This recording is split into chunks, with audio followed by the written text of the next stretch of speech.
welcome back to my channel. Today you are joining me for my 34-week pregnancy update. I haven't filmed a pregnancy update in quite a while. I think the last one was probably my second trimester update. And basically that's just because I've been like really busy. But I have now finished work, so I'm now on maternity leave, and that might be a bit early for some people. You might be thinking, oh, you finished already. I actually finished at 33 weeks, and if you watch my previous videos you'll know that I unfortunately have SPD, which is symphysis pubis dysfunction, and it is a problem that some women get during pregnancy with like their pelvis and their hips and their back.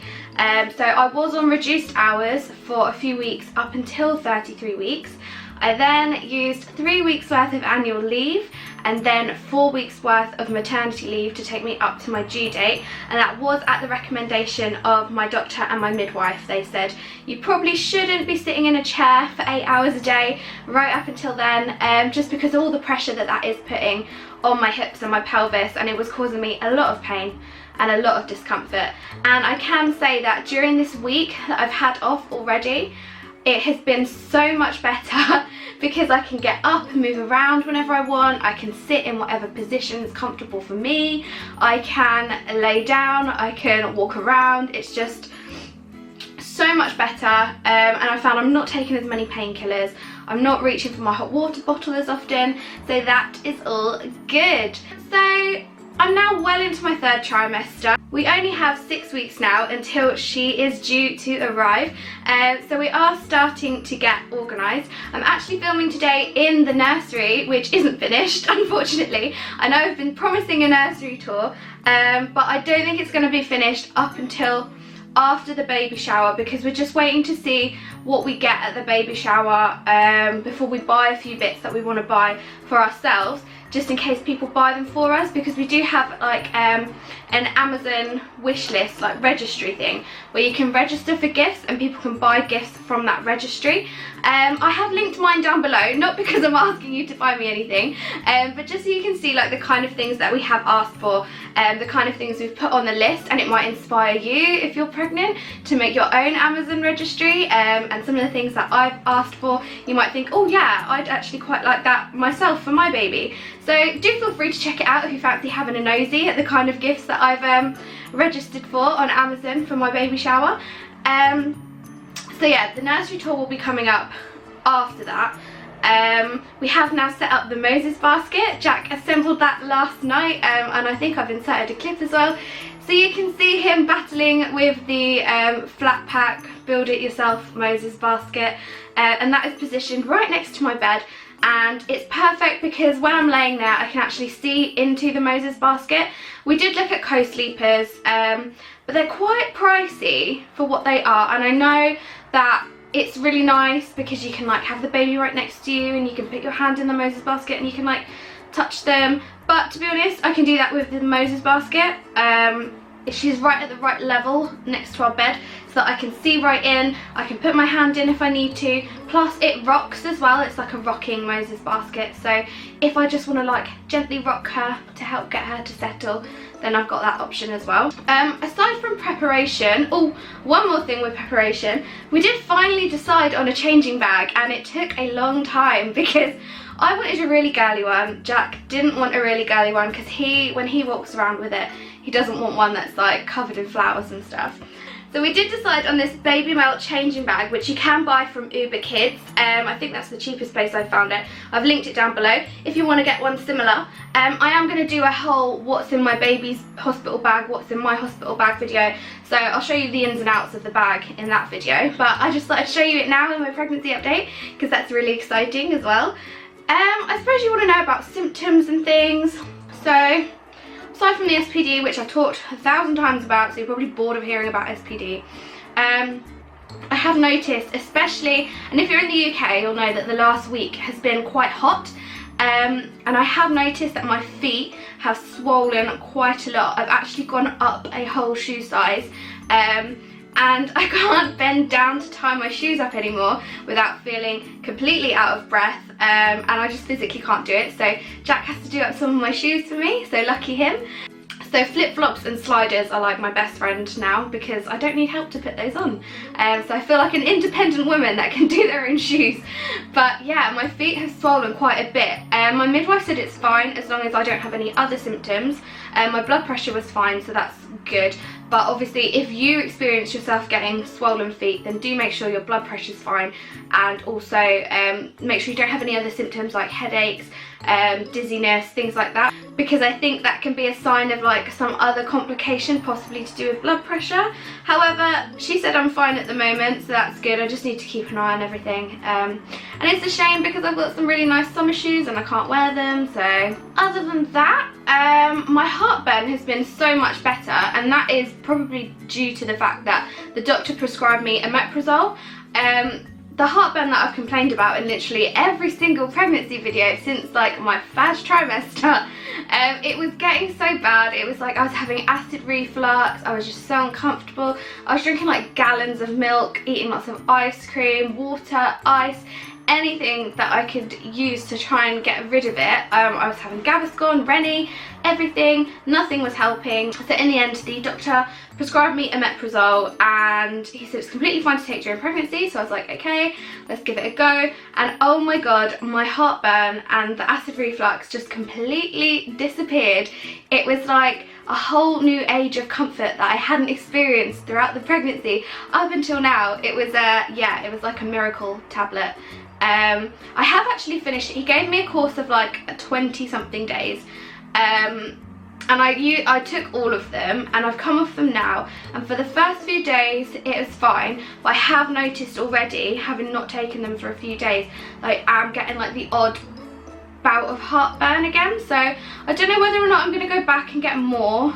I know that we're right at the end of the pregnancy, so I'm trying to avoid taking as like many tablets as possible, aside from like my pregnancy vitamins and things.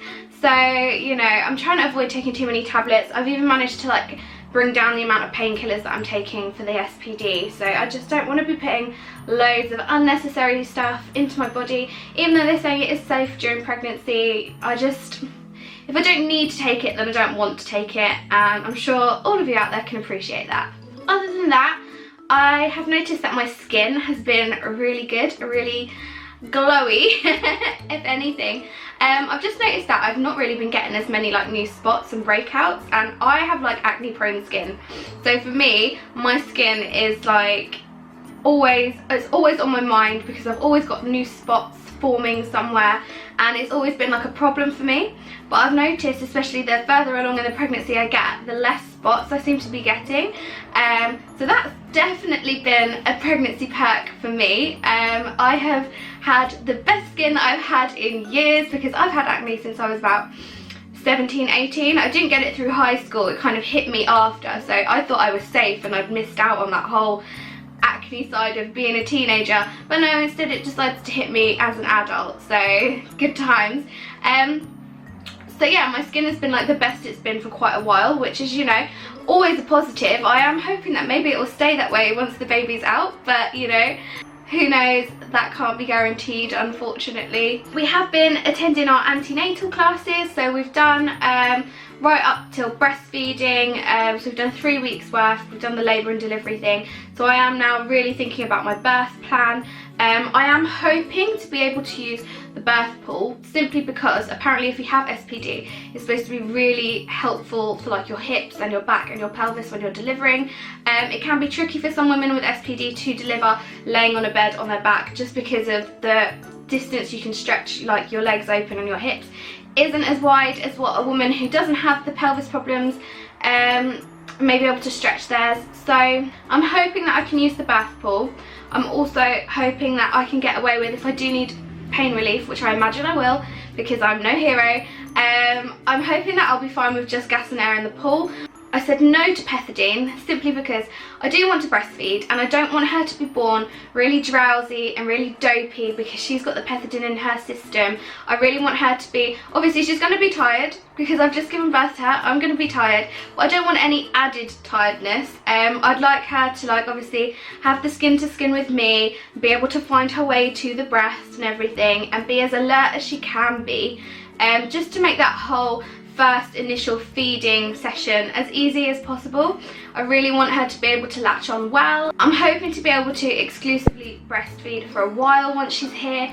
So, you know, anything to make that easier. And I just don't like the idea of the pethidine making her all like dopey and drowsy, and if she doesn't have to be dopey and drowsy, then I don't want to make her dopey and drowsy. I haven't ruled out epidural. Like I said, I'm no hero, but the only thing is if you have the epidural, you have to then get out of the pool. So we're gonna have to play it by ear. Obviously, you could write down whatever birth plan you like and it could go completely the opposite way. Nothing is set in stone, unfortunately, but the one thing I can tell you is that I plan to deliver in a hospital and not at home. I do not want a home birth. I want to be around medical professionals that can help me if there's any kind of emergency. I just wouldn't feel comfortable delivering my baby at home, but I know that a lot of people do that, and you know, hats off to you if you're brave enough to have a home birth. I'm just not one of those people. You're probably wanting to see the bump, so I will give you a bump shot now, so just bear with me while I put my mug on the side and struggle to get out of the chair. Okay, so this is the bump with clothes on, but I will show you. Okay, so here we are at 34 weeks. I do have a scar on my belly button from where I had keyhole surgery before, so don't mind that. But I think we're doing pretty well in terms of stretch marks as well. I've not really got, I think I might have maybe one new one over here. I've got some old ones from where I used to be overweight. As some of you may know, I lost quite a lot of weight. But I don't have any sort of new stretch marks. So yeah, we are getting quite big now. And she has dropped lower. She's head down now. So although my bump hasn't dropped dramatically, it used to be like right up here. So for me, this is low. But yeah, here we are, bumping away. Giant belly. So thank you for watching. If you like these kind of videos, then please do give me a thumbs up. I don't have as much to update you on. As the pregnancy's gone on, I've not really been getting any new symptoms. If anything, I've had some symptoms going away. I'm just getting a lot bigger, a lot heavier, and it's getting a lot more difficult to do things such as reach the floor, and I don't know the last time that I saw my feet when I'm just stood there. But please leave any comments and questions that you have down below. Hit the subscribe button so you don't miss out on future videos. I have a few pregnancy videos coming up. Like I said, I've got my hospital bag videos. When the nursery's done, I'll have a nursery tour video, and we are actually going to be doing a cast of my bump, thanks to the little casting company who has sent me a cast like mould thing, so I can do a cast of my bump. So I will be filming that process so you can see how it all works, and just see us having a laugh with the plaster and everything. So yeah, if you don't want to miss out on those, then do hit the subscribe button, and I will see you all in my next video. Bye!